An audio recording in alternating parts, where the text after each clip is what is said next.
एक बार राजा कृष्णदेव ने अपने गृह मंत्री को राज्य में अनेक कुएं बनाने का आदेश दिया। गर्मियां पास आ रही थी, इसलिए राजा चाहते थे कि कुएं शीघ्र तैयार हो जाएं, ताकि लोगों को गर्मी में थोड़ी राहत मिल सके। गृह मंत्री ने इस कार्य के लिए शाही कोष से बहुत सारा धन लिया। शीघ्र ही राजा के आदेश अनुसार नगर में अनेक कुएं तैयार हो गए। इसके बाद एक दिन राजा ने नगर भ्रमण किया और कुछ कुओं को स्वयं निरीक्षण किया। अपने आदेश को पूरा होते देख वह संतुष्ट हो गए। गर्मियों में एक दिन नगर के बाहर से कुछ गांव वाले तेनाली रामन के पास पहुंचे। वे सभी गृह मंत्री के विरुद्ध शिकायत लेकर आए थे। तेनाली राम ने उनकी शिकायत सुनी और उन्हें न्याय प्राप्त करने का रास्ता बताया। तेनालीराम अगले दिन राजा से मिले और बोले, महाराज, मुझे विजयनगर में कुछ चोरों के होने की सूचना मिली है। वे हमारे कुएं चुरा रहे हैं। इस पर राजा बोले, क्या बात करते हो तेनाली? कोई चोर कुएं को कैसे चुरा सकता है? महाराज, यह बात आश्चर्यजनक जरूर है, परंतु सच है। वे चोर अब तक कई कुएं चुरा चुके हैं। तेनालीराम ने बहुत ही भोलेपन से कहा। उसकी बात को सुनकर दरबार में उपस्थित सभी दरबारी हंसने लगे। महाराज ने कहा, तेनालीराम, तुम्हारी तबीयत तो ठीक है?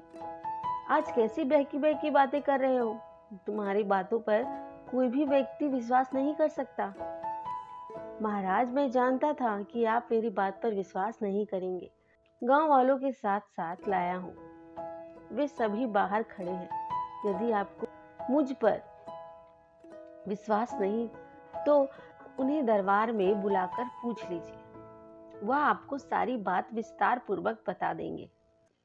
राजा ने बाहर खड़े गांव वालों को दरबार में बुलवाया। एक गांव वाला बोला, महाराज, गृह मंत्री द्वारा बनाए गए सभी कुएं समाप्त हो गए हैं। आप स्वयं देख सकते हैं। राजा ने उसकी बात मान ली और गृह मंत्री तेनालीराम को कुछ दरबारियों द्वारा गांव वालों के साथ कुओं का निरीक्षण करने के लिए चल दिए। पूरे नगर में निरीक्षण करने के पश्चात उन्होंने पाया कि राजधानी के आसपास के अन्य स्थानों तथा गांवों में कोई कुआं ही नहीं है। राजा को यह पता लगते देख गृह मंत्री घबरा गया। वास्तव में उसने कुछ कुओं को ही बनाने का आदेश दिया था। वे गृह मंत्री पर क्रोधित होने लगे। अब तक राजा भी तेनालीराम की बात का अर्थ समझ चुके थे। वह गृह मंत्री पर क्रोधित होने लगे। तभी तेनालीराम के बीच में बोल पड़ा, महाराज, इसमें इसका कोई दोष नहीं। वास्तव में वे जादुई कुएं थे, जो बनने के कुछ ही दिन बाद हवा में समाप्त हो गए। अपनी बात समाप्त कर तेनालीराम गृह मंत्री की ओर देखने लगा। गृह मंत्री ने अपना सिर शर्म से झुका लिया। राजा ने गृह मंत्री को बहुत डांटा तथा उसे 100 और कुएं बनाने का आदेश दिया। इस कार्य की सारी जिम्मेदारी तेनालीराम को सौंपी। तो दोस्तों, ये कहानी कैसी लगी कमेंट बॉक्स में जरूर बताएं। धन्यवाद।